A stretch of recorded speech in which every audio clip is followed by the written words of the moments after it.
loads of people find themselves stuck in jobs that they don't actually enjoy, or even worse, jobs that drain their energy and grind them down. And when we spend so much time at work, this is a big problem, because not only do we feel like we are wasting our time at work, we can feel like we are wasting our whole lives. And we can often feel really stuck. We need our jobs in order to make money and survive and do all the things we actually want to do, but it comes at the cost of our happiness. So trying to pick a job that you actually enjoy can seem impossible at times. But what if I told you that there's a way to build a career that you find meaningful and fulfilling without the need to upend your life? A little while ago on my podcast Deep Dive, I interviewed Helen Tupper, a career expert who's written a book called The Squiggly Career, which is all about helping people break free from the corporate ladder and find new possibilities at work. It's about not being limited by a ladder, not thinking that the only way is up and that the only destination in terms of success is becoming more senior. Once we get rid of those constraints, it's actually quite liberating for people. So in this video, we're going to talk through 7 tips and insights from Helen to help you really think about where you want to go in your career and how to actually get there. Let's get into it. All right, so tip number 1 is to unplug autopilot. One of the biggest problems we face when trying to find a career we actually enjoy is the fact that we don't actually spend much time thinking about what it is that we really want. We don't necessarily reflect for very long, unless you read the book, on the things that make you happy, the things that motivate and drive you. So we make quick choices. We sort of bounce around from one job to the next, hoping that we will find out what makes us happy once we've got there. And I think if we could spend a little bit more time reflecting on what makes us happy before we get there, then we can make better decisions about our developments. So lots of people are just on autopilot. We go to school and then university and then get a job. And school and university don't leave much room for self-reflection. Often we're stuck living with the decisions we made as teenagers before we had any real experience of who we are and what the world is like. And if we don't like it, we switch and then switch again and again, or get caught up trying to climb the career ladder. I have finally decided who I want to be our new senior vice president of sales. It's me. What do you say? So, if we want to be happy, we actually have to sit down and think about who we are, what we want, and what we find fulfilling. You need to unplug autopilot and take control yourself. This doesn't have to be your ultimate fantasy, like becoming a musician or building the next big company, but instead you can think about the smaller details. You can ask yourself some questions to figure out what you want, like, do you really enjoy helping people? Are you motivated by having autonomy and freedom? Is it important to you that you work in a friendly environment? If you spend some time reflecting on these things before you make another career jump, then you're more likely to make choices in line with what you really want. All right, so tip number 2 is to play the value game. So the values game is a way to figure out exactly what your core beliefs and needs are when it comes to work. Now, Helen and I did this together, and it was really impactful for me because it helped me see exactly what I need and want from my career. You start out by asking yourself these questions. If you could create your perfect team, what kind of qualities would the people on it have? If you're designing your perfect day, what sort of work are you doing? Where do you like to work? And this doesn't mean the buildings, this means the kind of culture and atmosphere that you find at your job. For example, for me, I know I like to work with people who are energizing and entrepreneurial, but who are also fun and friendly. And my ideal day involves some learning and also some teaching, because those are the things that really give me energy. And because I like to work with friendly people, it's important that my company culture is chill and positive. And when I did this exercise with Helen in the podcast, she could see what kind of things were really important to me. I like to listen out for particularly what I think are sticky words that other people don't say, because then they're more meaningful and memorable to you. Yeah. Where it's not like I've ticked it off a list. I don't really want people to just go through a list and go, oh yes, I've got a value of ambition and I've got a value of this. You might have it, but let's talk about it for a bit longer. What does that word mean to you? Because if I can find the sticky words, it's more likely to stick with you, and then you're more likely to use it when you're thinking about your career. So once you've found your keywords, you can start playing them off against each other. So let's say your values are curiosity, ambition, honesty, and perseverance. You can ask yourself, what's more important to me, curiosity or ambition? Honesty or perseverance? Perseverance or ambition? Ambition or honesty? And in trading or exchanging your values, you can see which one comes out on top. And you only need a handful of values, but figuring them out can help you see what kind of roles are really going to be the best for you.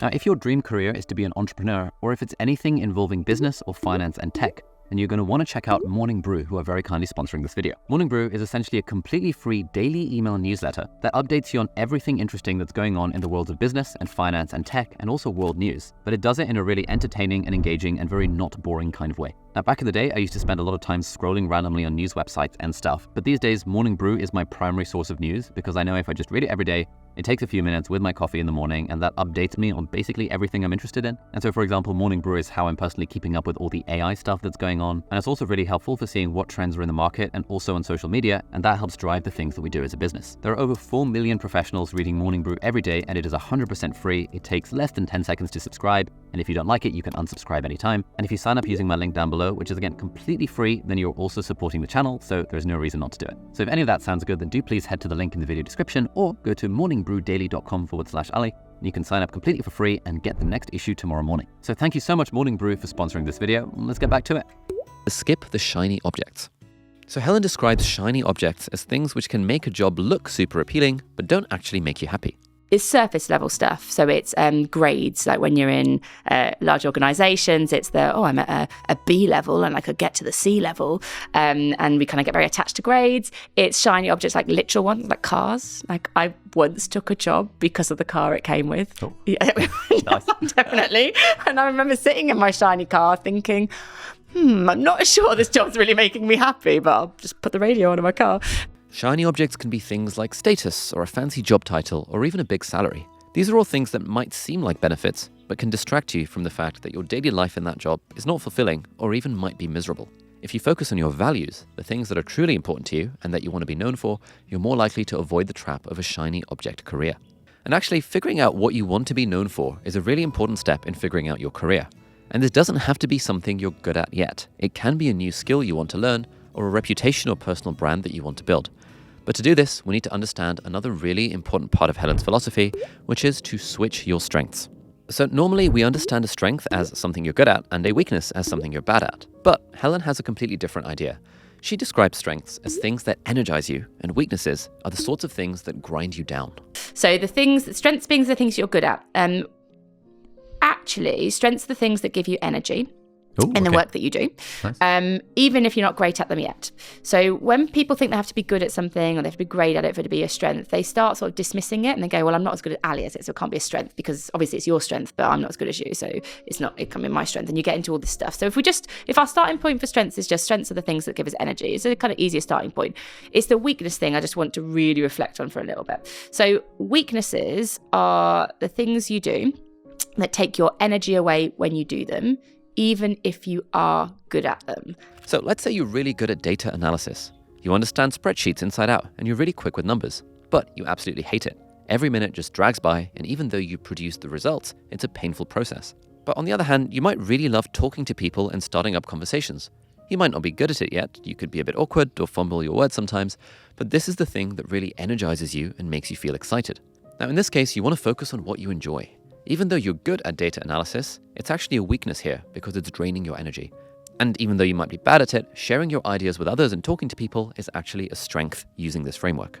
Now, I really like this way of looking at strengths and weaknesses because it helps you see that work shouldn't just be about outcomes, but how the job makes you feel. Because that's important too. We all want to do well at work, but it doesn't have to be painful. So now we've talked about all the internal work that can help you figure out what you want from a career. So how do we actually get there? And Helen's advice here is that you need to be career curious. So you may think that if you're unhappy in your job, you need to make some kind of drastic change, like quit the company or start something brand new, or even go back to university and get an MBA or train in a whole new field.